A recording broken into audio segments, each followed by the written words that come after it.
আমরা দুইজনা দুটি ভাই বোন আমরা। আমরা দুটো ভাই বোন মিলে খেলাধুলা করি।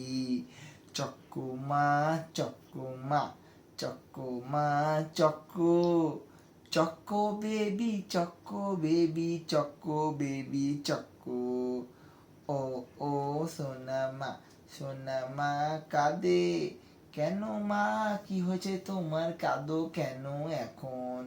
এখন তো পুচকি একটা ছোট বাচ্চাকে মানুষ করো, কেন তুমি কাঁদো খালি ছোট বাচ্চাটার জন্য? তোমার এই ছোট্ট বাচ্চাটা খুবই শান্ত মায়ে, এই মেয়েকে আমি খুবই ভালোবাসি গো। তোমার এই পুচকি মেয়ে পুচকি পুচকি করে, সোনা মা পুচকি করে কাউকে পাত্তা দেয় না। সে জানে সে একটা ছোট্ট পুচকি।